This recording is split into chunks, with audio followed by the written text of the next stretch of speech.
ಖಡಕ್ಕು ಮಾತಿನ ಸರದಾರ, ಸರಳತೆಯಲ್ಲಿ ಲಾಲ್ ಬಹದ್ದೂರ. ಅಭಿವೃದ್ಧಿಗೆ ನೀ ಅಟಲ ಅಟಲ ಅಟಲ, ಯಾರಿಹರೋ ನಿಂಗ ಸಮಬಲ ಸಮಬಲ ಸಮಬಲ.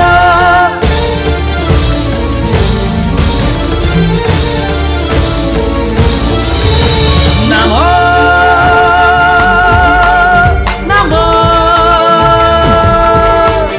ನಮೋ ನಮೋ ನಮೋ ನಮೋ. ಅಗಣಿತ ತಾರಾ ಬಳಗದ ನಡುವೆ ಮಿನುಗುವ ತಂಪಿನ ಚಂದಿರನು, ಮಿನುಗುವ ತಂಪಿನ ಚಂದಿರನು. ಭುವಿಯನೆ ಬೆಳಗಲು ಬಂದಿರುವ ಭಾರತ ಮಾತೆಯ ಹಿರಿಮಗನು, ಭಾರತ ಮಾತೆಯ ಹಿರಿಮಗನು. ನಮೋ ನಮೋ ನಮೋ ನಮೋ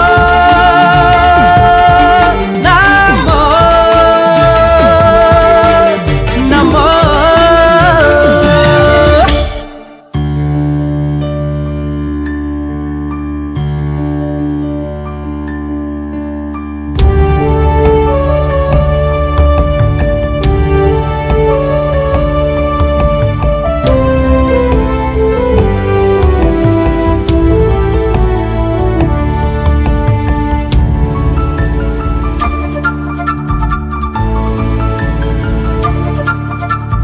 ದೇಶವೇ ಮೊದಲು ನಿನ್ನಯ ಗುರಿಯು, ಮನುಕುಲದ ಹಿತ ಸಾಧಕನು. ದೇಶವೇ ಮೊದಲು ನಿನ್ನಯ ಗುರಿಯು, ಮನುಕುಲದ ಹಿತ ಸಾಧಕನು. ಹೊಗಳುವ ಕುನ್ನಿಯು ದಾರಿಗೆ ಅಡ್ಡ ಜಗ್ಗದ ಭಾಗದ ಎದೆಯವನು, ಹೊಗಳುವ ಕುನ್ನಿಯು ದಾರಿಗೆ ಅಡ್ಡ ಜಗ್ಗದ ಭಾಗದ ಎದೆಯವನು. ನಮೋ ನಮೋ ನಮೋ ನಮೋ ನಮೋ ನಮೋ.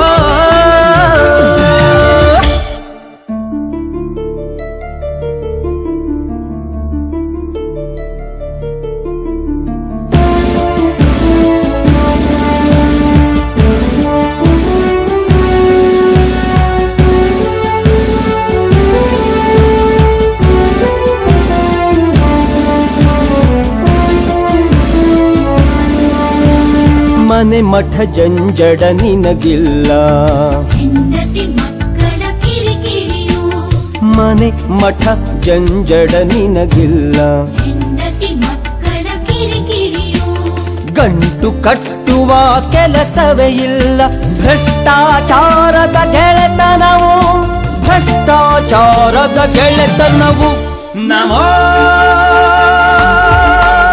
ನಮೋ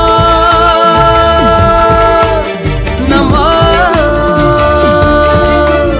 ನಮೋ ನಮೋ ನಮೋ.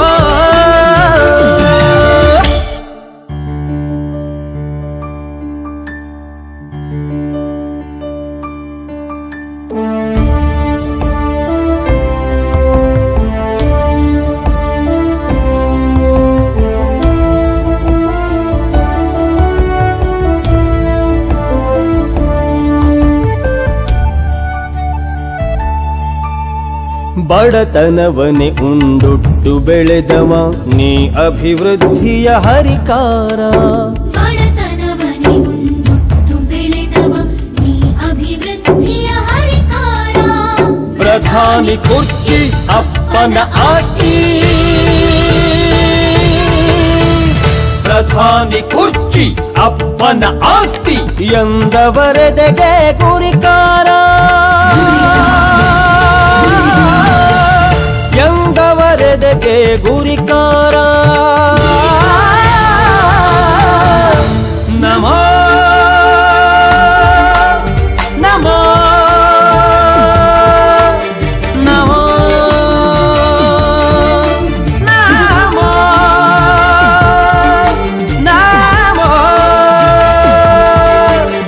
ನಮೋ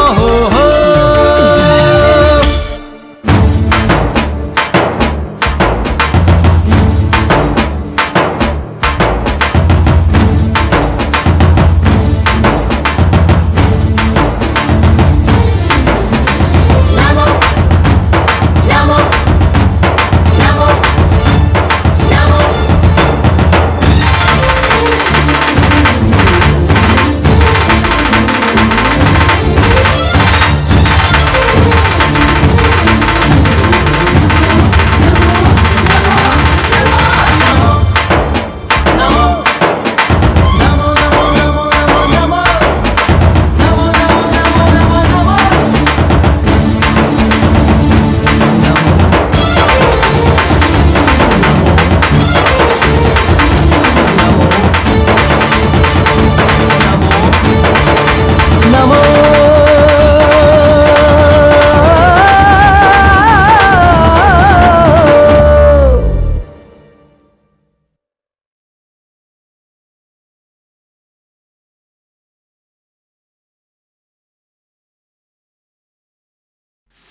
ಒಳನುಸುಳಿತು ಪಾಕಿಸ್ತಾನ, ಆಕ್ರಮಿಸಿತು ಚೀನಾ.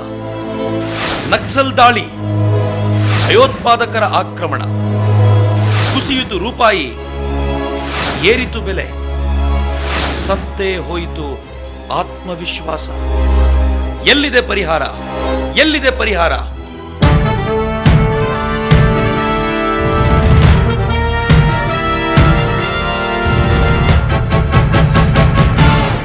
1947 ಆಗಸ್ಟ್ 14 ಮಧ್ಯರಾತ್ರಿ ಬ್ರಿಟಿಷರು ಭಾರತವನ್ನು ನಮ್ಮ ಕೈಲಿಟ್ಟು ಹೋದರು. ಕಿತ್ತೂರು ಚೆನ್ನಮ್ಮ, ನಾನಾ ಸಾಹೇಬ, ತಾತ್ಯ, ಝಾನ್ಸಿ ರಾಣಿಯರಿಂದ ಹಿಡಿದು ಭಗತ್ ಸಿಂಗ್, ಚಂದ್ರಶೇಖರ್ ಆಜಾದ್, ನೇತಾಜಿ, ರಾಮ್ ಪ್ರಸಾದ್ ಬಿಸ್ಮಿಲ್ ರವರೆಗಿನ ಲಕ್ಷಾಂತರ ಜನರ ಬಲಿದಾನದ ಪ್ರಭಾವ ಅದು. ಸ್ವಾತಂತ್ರ್ಯ ಬಂದೊಡನೆ ಅದರ ಕೀರ್ತಿಯನ್ನೆಲ್ಲ ಅಹಿಂಸಾವಾದಿಗಳ ಕಾಂಗ್ರೆಸ್ಸು ತನ್ನ ತೆಕ್ಕೆಗೆ ಹಾಕಿಕೊಂಡು ಬಿಟ್ಟಿತು. ಇದನ್ನು ಅಂದಾಜಿಸಿಯೇ ಗಾಂಧೀಜಿ ಸ್ವಾತಂತ್ರ್ಯ ಬಂದೊಡನೆ ಕಾಂಗ್ರೆಸ್ ಅನ್ನು ವಿಸರ್ಜಿಸೋಣ ಎಂದಿದ್ದರು. ಗಾಂಧಿ ಅನುಯಾಯಿಗಳೇ ಗಾಂಧೀಜಿಯ ಮಾತನ್ನು ಕೇಳಲಿಲ್ಲ.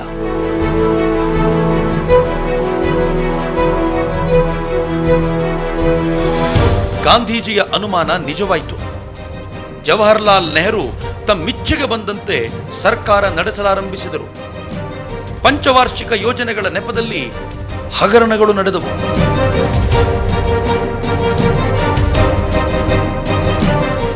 ನಾಯಕರ ನೈತಿಕ ಅಧಃಪತನವಾಯಿತು. ಸಮರ್ಥ ನಾಯಕರನೇಕರು ಅನುಮಾನಾಸ್ಪದವಾಗಿ ಸಾವನ್ನಪ್ಪಿದರು.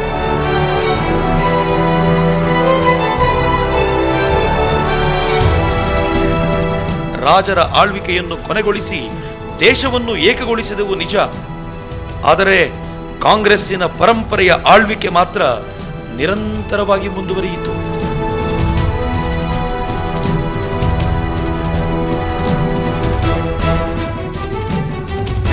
ಅಪ್ಪ, ಮಗಳು, ಮೊಮ್ಮಗ, ಮರಿಮಕ್ಕಳು ಈ ಆಳ್ವಿಕೆಗೆ ಮಧ್ಯೆ ಮಧ್ಯೆ ತಡೆಗೋಡೆಗಳು ನಿರ್ಮಾಣವಾದರೂ ಸಮರ್ಥವಾದ ಹೊಡೆತ ಕೊಟ್ಟಿದ್ದು ಮಾತ್ರ ಅಟಲ್ ಬಿಹಾರಿ ವಾಜಪೇಯಿಯವರೇ.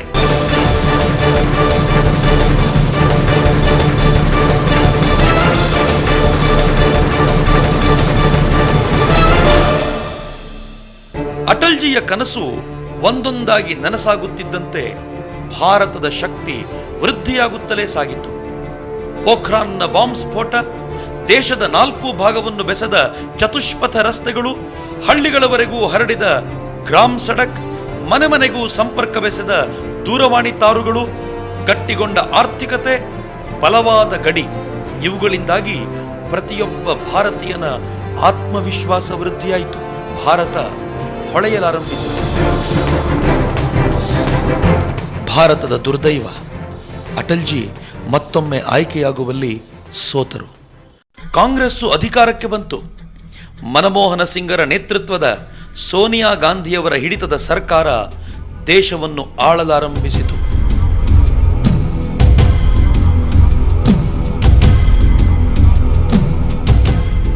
ಹತ್ತೇ ವರ್ಷಗಳಲ್ಲಿ ಅಟಲ್ಜಿಯ ಕನಸನ್ನು, ಅವರು ಕಟ್ಟಿದ ಭಾರತವನ್ನು ಕಾಂಗ್ರೆಸ್ಸು ಮಣ್ಣುಗೂಡಿಸಿಬಿಟ್ಟಿತು. 10 ಹಗರಣಗಳು, 100 ಜನರಿಗೆ ಕಿರುಕುಳಗಳು, ಕುಸಿಯುತ್ತಲೇ ಸಾಗಿತು ಆರ್ಥಿಕತೆ, ಏರುತ್ತಲೇ ನಡೆಯಿತು ಬೆಲೆ. ಎಲ್ಲವನ್ನೂ ಸಹಿಸಿಕೊಳ್ಳೋಣವೆಂದರೆ ಪಾಕಿಸ್ತಾನ, ಚೀನಾ ಮತ್ತು ಮಯನ್ಮಾರ್ಗಳಿಂದಲೂ ಆಕ್ರಮಣದ ಬೆದರಿಕೆ, ನಮ್ಮ ಸೈನಿಕರ ನಿರಂತರ ಹತ್ಯೆ. 128 ಕೋಟಿ ಜನರ ಮುಖ್ಯಸ್ಥರಾದ ಪ್ರಧಾನಮಂತ್ರಿಗಳು ಜಗತ್ತಿನ ಜನರೆದುರು ತಲೆ ತಗ್ಗಿಸಿ ನಿಂತಾಗ ಹೊಟ್ಟೆಯೆಲ್ಲ ಧಗ ಧಗನೆ ಉರಿಯುತ್ತದೆ. ಇತಿಹಾಸವೇ ಸಾಕ್ಷಿ. ತಾಯಿ ಭಾರತಿಗೆ ಸಂಕಟ ಬಂದಾಗಲೆಲ್ಲ ಆಕೆಯನ್ನು ನೋವಿನಿಂದ ಪಾರು ಮಾಡಿ ಮತ್ತೆ ಸಿಂಹಾಸನ ಏರಿಸಿ ಕೂರಿಸಬಲ್ಲ ಸಮರ್ಥ ವ್ಯಕ್ತಿ ಬಂದೇ ಬರುತ್ತಾನೆ.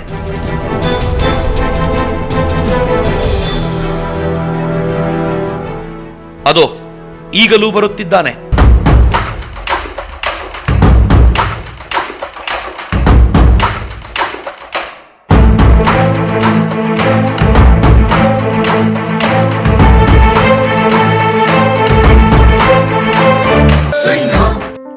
ಅತ್ಯಂತ ಬಡ ಕುಟುಂಬವೊಂದರಲ್ಲಿ ಹುಟ್ಟಿದವ, ಹಿಂದುಳಿದ ವರ್ಗಕ್ಕೆ ಸೇರಿದವ ನರೇಂದ್ರ ದಾಮೋದರಸ್ ಮೋದಿ.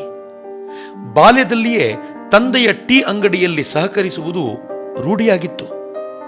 ಪಾಕಿಸ್ತಾನದೊಂದಿಗೆ ಭಾರತದ ಯುದ್ಧ ನಡೆಯುವ ಹೊತ್ತಿನಲ್ಲಿ ರೈಲು ನಿಲ್ದಾಣದಲ್ಲಿ ನಿಂತು ಸೈನಿಕರಿಗೆ ಉಚಿತ ಟೀ ನೀಡುವ ಸೇವೆ ಮಾಡುತ್ತಿದ್ದ ದೇಶಭಕ್ತ ನರೇಂದ್ರ 8ನೇ ವಯಸ್ಸಿಗೆ ರಾಷ್ಟ್ರೀಯ ಸ್ವಯಂ ಸೇವಕ ಸಂಘದ ಸಂಪರ್ಕಕ್ಕೆ ಬಂದ. ಶಾಖೆಗೆ ಹೋಗಲಾರಂಭಿಸಿದ. ಬರುತ್ತಾ ಸಂಘದ ವಿಚಾರಧಾರೆಗಳಿಗೆ ಮನಸೋತು ತನ್ನ ಜೀವನವನ್ನೇ ರಾಷ್ಟ್ರ ಕಾರ್ಯಕ್ಕೆ ಸಮರ್ಪಿಸಿದ.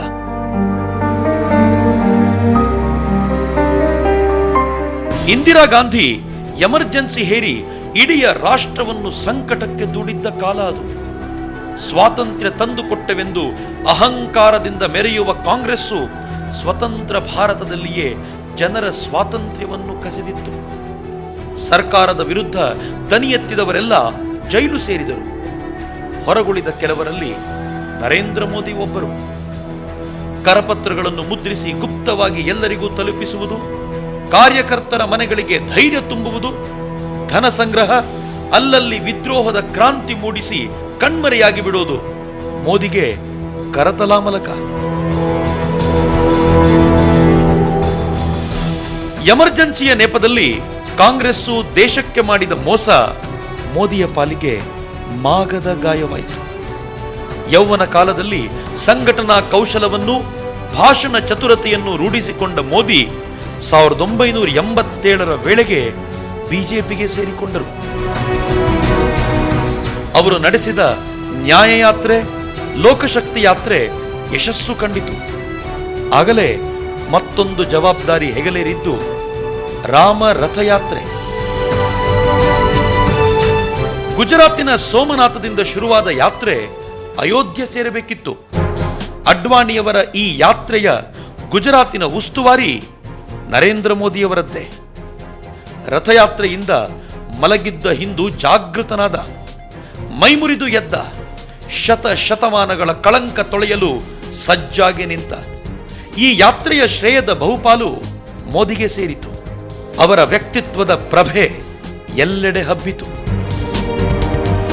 ಮುಂದೆ ಕಾಶ್ಮೀರದತ್ತ ಹೊರಟ ಮುರಳಿ ಮನೋಹರ್ ಜೋಶಿಯವರ ಯಾತ್ರೆಯನ್ನು ನಿಭಾಯಿಸುವ ಹೊಣೆ ಹೊತ್ತ ನರೇಂದ್ರ ಮೋದಿ ಊರೂರಲ್ಲಿ ಭಾಷಣ ಮಾಡುತ್ತಾ ಕೊನೆಗೆ ಕಾಶ್ಮೀರದ ಲಾಲ್ ಚೌಕ್ನಲ್ಲಿ ತ್ರಿವರ್ಣ ಧ್ವಜ ಹಾರಿಸಿ ಈ ದೇಶದ ಹಿರಿಮೆಯನ್ನು ಎತ್ತಿ ಹಿಡಿದರು. ಅಮ್ಮನ ಹಾಲು ಕುಡಿದಿದ್ದರೆ ಧ್ವಜ ಹಾರಿಸರೆಂದು ಸವಾಲೆಸೆದಿದ್ದ ಭಯೋತ್ಪಾದಕರಿಗೆ ನರೇಂದ್ರ ಮೋದಿ ಸಮರ್ಥ ಉತ್ತರ ಕೊಟ್ಟಿದ್ದರು. ಅಮ್ಮನ ಹಾಲು ಕುಡಿದಿದ್ದೇನೆ, ಸಿಂಹದ ಹಾಲು ಕುಡಿದಿದ್ದೇನೆ ಎಂಬ ಸಂದೇಶ ರವಾನಿಸಿದ್ದರು.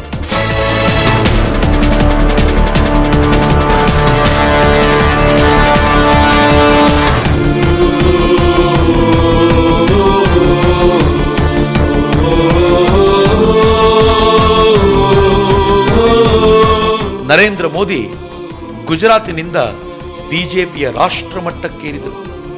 ರಾಜ್ಯಗಳ ಚುನಾವಣೆಯ ಜವಾಬ್ದಾರಿ ಹೊತ್ತರು. ಕೈಯಿಟ್ಟಲ್ಲೆಲ್ಲ ಗೆಲುವು ತಂದರು.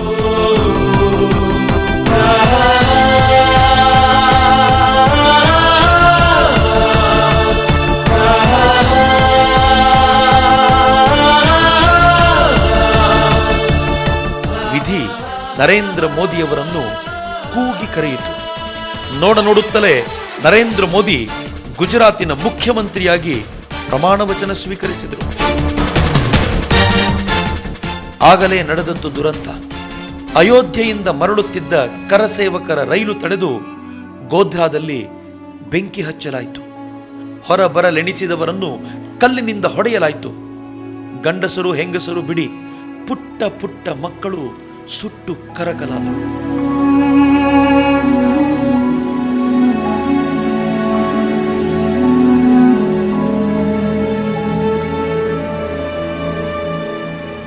ಇಡೀ ಗುಜರಾತು ಪ್ರತಿಕ್ರಿಯೆಯಿಂದ ನಲುಗಿ ಹೋಯಿತು. ಆಗ ತಾನೇ ಅಧಿಕಾರಕ್ಕೆ ಬಂದಿದ್ದ ಮೋದಿ ಪಕ್ಕದ ಮಧ್ಯಪ್ರದೇಶ, ರಾಜಸ್ಥಾನ, ಮಹಾರಾಷ್ಟ್ರಗಳಿಂದ ಸಹಾಯ ಕೇಳಿದರು. ಅಲ್ಲಿನ ಕಾಂಗ್ರೆಸ್ ಸರ್ಕಾರಗಳು ನಿರಾಕರಿಸಿಬಿಟ್ಟವು. ಮೋದಿ ಗಟ್ಟಿ ಮನಸ್ಸು ಮಾಡಿದರು. 3 ದಿನದಲ್ಲಿ ದಂಗೆಯನ್ನು ತಹಬಂದಿಗೆ ತಂದರು. ಮಾಧ್ಯಮಗಳು ತಿರುಗಿ ಬಿದ್ದವು. ಮೋದಿ ತಲೆಕೆಡಿಸಿಕೊಳ್ಳಲಿಲ್ಲ. ತಮ್ಮ ನಿರ್ದಿಷ್ಟ ಸೂತ್ರ ಹಿಡಿದು ಗುಜರಾತಿನ ಅಭಿವೃದ್ಧಿಯತ್ತ ಗಮನ ಕೊಟ್ಟರು. ಕೆಲವೇ ತಿಂಗಳಲ್ಲಿ ಚುನಾವಣೆ ನಡೆದು ಪತ್ರಿಕೆಗಳ ಭವಿಷ್ಯವನ್ನು ಸುಳ್ಳು ಮಾಡಿ ಮೋದಿ ಗುಜರಾತ್ನಲ್ಲಿ ಜಯಭೇರಿ ಬಾರಿಸಿ ಜನರಿಂದ ಆಯ್ಕೆಯಾದ ಅಧಿಕೃತ ಮುಖ್ಯಮಂತ್ರಿಯಾದರು. नरेंद्र दामोदर दास मोदी ईश्वरना नामे सौगन लऊ चुके हूं गुजरात राज्यना मुख्यमंत्री. ಹಿಂದೂ ಹೃದಯ ಸಾಮ್ರಾಟ ಮೋದಿ ಈಗ ಅಭಿವೃದ್ಧಿಯ ಹರಿಕಾರರೂ ಆದರು. ಗುಜರಾತಿನ ಹಿತವನ್ನು ತನ್ನ ಹಿತವೆಂದರು. गुजरात सरकार नाम की जो व्यवस्था है, उस व्यवस्था में वो जज्बा भी है, वो तजुर्बा भी है, और उसी का परिणाम है कि आपकी आंखों के सामने सपने सिद्ध हो रहे हैं. मित्रों, सपने तो सब लोग देखते हैं, लेकिन आज मैंने स्थिति ऐसी बना दी है कि गुजरात सपने देख रहा है. Gujarat dreams and Gujarat delivers. ತನ್ನ ಬಾಲ್ಯದಿಂದಲೂ ಅನುಭವಿಸಿದ ವಿದ್ಯುತ್ ಕೊರತೆಯನ್ನು ಇನ್ನಾದರೂ ನೀಗಿಸಬೇಕೆಂದು ಪಣತೊಟ್ಟರು. 3 ವರ್ಷಗಳಲ್ಲಿ 18,031 ಹಳ್ಳಿಗಳಿಗೆ ವಿದ್ಯುತ್ ಸಂಪರ್ಕ ಒದಗಿಸಲಾಯಿತು.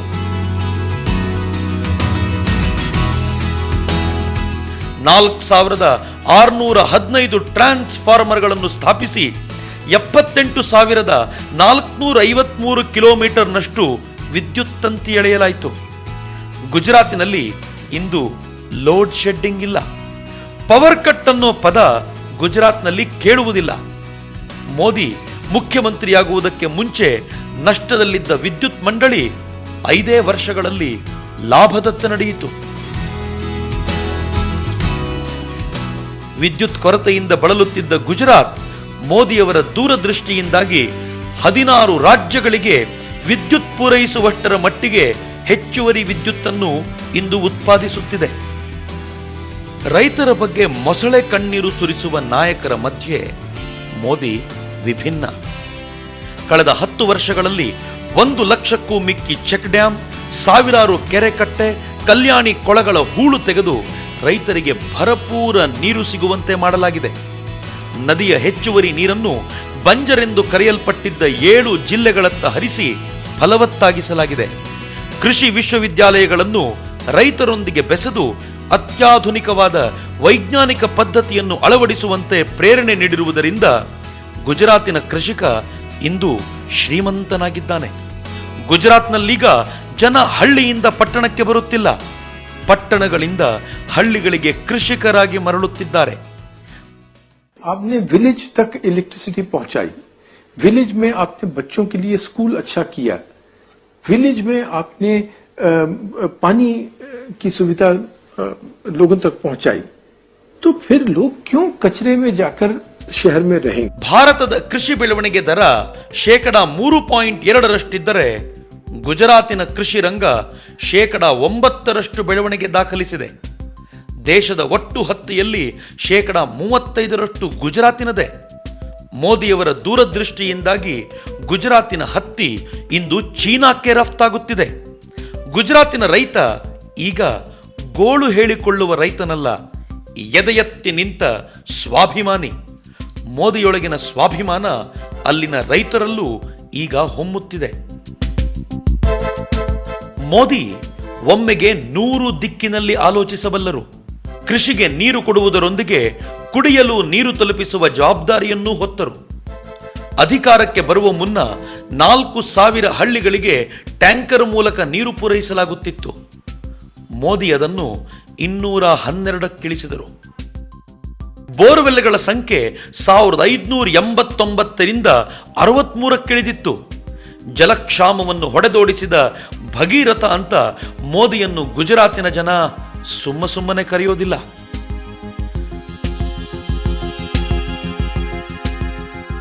ಗುಜರಾತ್ನಲ್ಲಿ ಪ್ರತಿಯೊಬ್ಬ ವ್ಯಕ್ತಿಯ ಆರೋಗ್ಯದ ಮಾಹಿತಿ ಮುಖ್ಯಮಂತ್ರಿಯ ಬೆರಳ ತುದಿಯಲ್ಲಿದೆ.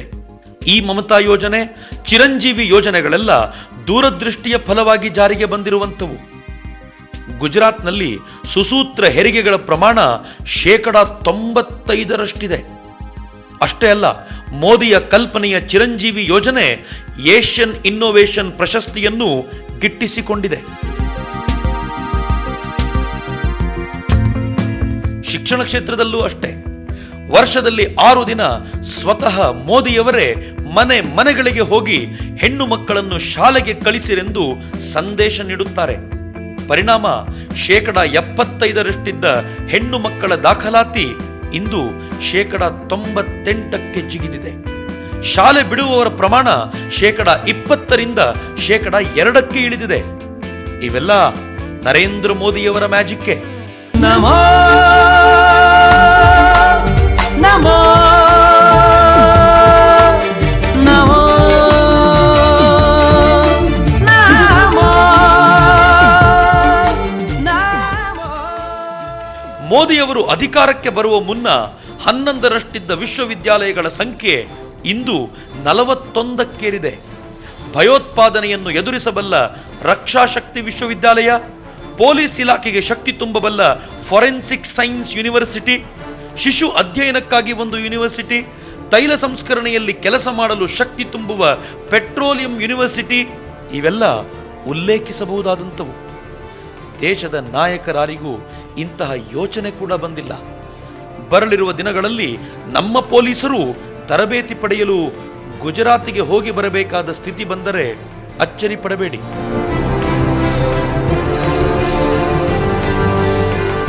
आसाम के पड़ोस में बांग्लादेश है और गुजरात के पड़ोस में पाकिस्तान है. मेरी भी हालत आपके जैसी है. वो आपके पड़ोस में है, मेरे पड़ोस में ये बैठे हैं. मैंने कहा लेकिन फर्क थोड़ा सा है, आप उनके से कारण परेशान हो, वो मेरे कारण परेशान हो.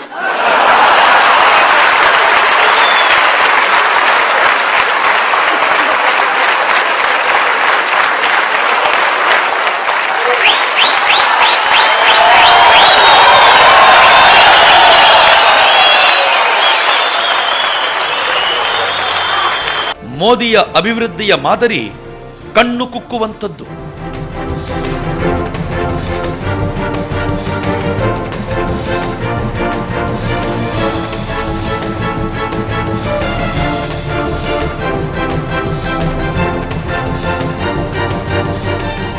ಗುಜರಾತಿನ ಜನರಿಗೆ ಈಗ ನೆಮ್ಮದಿ. ಸಮರ್ಥ ನಾಯಕನ ಕೈಗೆ ರಾಜ್ಯ ಕೊಟ್ಟ ಮೇಲೆ ಅವರು ಚಿಂತಿಸುವುದಾದರೂ ಯಾಕೆ ಹೇಳಿ? ಹೀಗಾಗಿ 2ನೇ ಬಾರಿ ಚುನಾವಣೆಗಳು ಬಂದಾಗ ಮೋದಿ ಮತ್ತೆ ಜಯಭೇರಿ ಬಾರಿಸಿದರು. 3ನೇ ಚುನಾವಣೆಯಲ್ಲಿಯೂ ಕಾಂಗ್ರೆಸ್ಸಿನ ಅಬ್ಬರದ ಪ್ರಚಾರದ ನಡುವೆಯೂ ಮೋದಿ ಗುಜರಾತಿನ ಮುಖ್ಯಮಂತ್ರಿಯಾಗಿ ಜನಮೆಚ್ಚುಗೆ ಪಡೆದರು.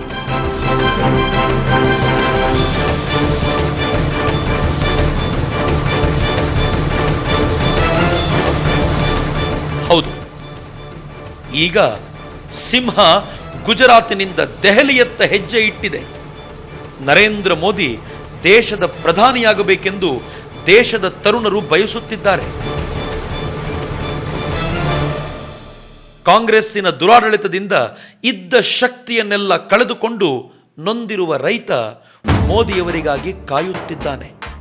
ಆಟೋ ಚಾಲಕನಿಂದ ಹಿಡಿದು ಮನೆಯ ಗೃಹಿಣಿಯವರೆಗೆ ಎಲ್ಲರಿಗೂ ಇಂದು ಮೋದಿ ಬೇಕಾಗಿದೆ.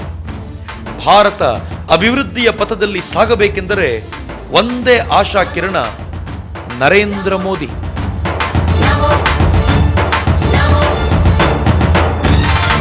ಬೇಡುವುದನ್ನು ಬಿಟ್ಟು ಭಾರತ ಕೊಡುವತ್ತ ತೆರಳಲು ಇರುವ ಏಕೈಕ ಮಾರ್ಗ ನರೇಂದ್ರ ಮೋದಿ.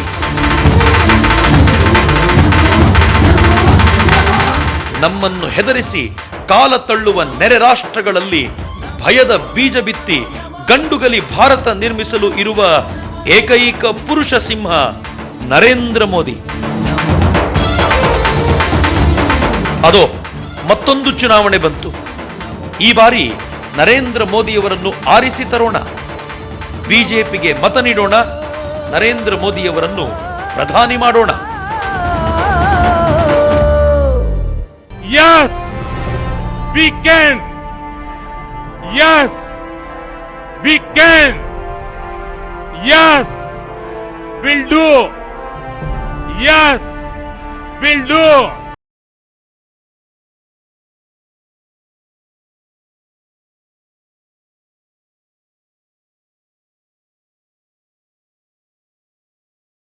ಶೇಕಡ 98ಕ್ಕೆ ಜಿಗಿದಿದೆ. ಶಾಲೆ ಬಿಡುವವರ ಪ್ರಮಾಣ ಶೇಕಡ 20ರಿಂದ ಶೇಕಡ 2ಕ್ಕೆ ಇಳಿದಿದೆ. ಇವೆಲ್ಲ ನರೇಂದ್ರ ಮೋದಿಯವರ ಮ್ಯಾಜಿಕ್ಕೆ. ನಮೋ ನಮೋ ನಮೋ ನಮೋ ನಮೋ. ಮೋದಿಯವರು ಅಧಿಕಾರಕ್ಕೆ ಬರುವ ಮುನ್ನ 11ರಷ್ಟಿದ್ದ ವಿಶ್ವವಿದ್ಯಾಲಯಗಳ ಸಂಖ್ಯೆ ಇಂದು 41ಕ್ಕೇರಿದೆ. ಭಯೋತ್ಪಾದನೆಯನ್ನು ಎದುರಿಸಬಲ್ಲ ರಕ್ಷಾ ಶಕ್ತಿ ವಿಶ್ವವಿದ್ಯಾಲಯ, ಪೊಲೀಸ್ ಇಲಾಖೆಗೆ ಶಕ್ತಿ ತುಂಬಬಲ್ಲ ಫಾರೆನ್ಸಿಕ್ ಸೈನ್ಸ್ ಯೂನಿವರ್ಸಿಟಿ, ಶಿಶು ಅಧ್ಯಯನಕ್ಕಾಗಿ ಒಂದು ಯೂನಿವರ್ಸಿಟಿ, ತೈಲ ಸಂಸ್ಕರಣೆಯಲ್ಲಿ ಕೆಲಸ ಮಾಡಲು ಶಕ್ತಿ ತುಂಬುವ ಪೆಟ್ರೋಲಿಯಂ ಯೂನಿವರ್ಸಿಟಿ, ಇವೆಲ್ಲ ಉಲ್ಲೇಖಿಸಬಹುದಾದಂಥವು. ದೇಶದ ನಾಯಕರಾರಿಗೂ ಇಂತಹ ಯೋಚನೆ ಕೂಡ ಬಂದಿಲ್ಲ. ಬರಲಿರುವ ದಿನಗಳಲ್ಲಿ ನಮ್ಮ ಪೊಲೀಸರು ತರಬೇತಿ ಪಡೆಯಲು ಗುಜರಾತಿಗೆ ಹೋಗಿ ಬರಬೇಕಾದ ಸ್ಥಿತಿ ಬಂದರೆ ಅಚ್ಚರಿ ಪಡಬೇಡಿ.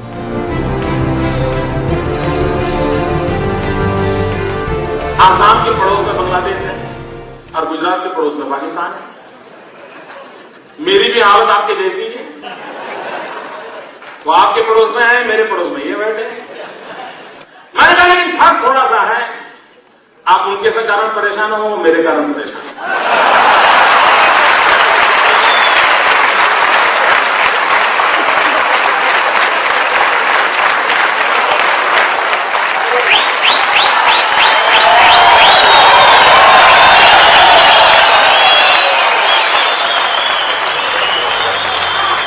ಮೋದಿಯ ಅಭಿವೃದ್ಧಿಯ ಮಾದರಿ ಕಣ್ಣು ಕುಕ್ಕುವಂಥದ್ದು.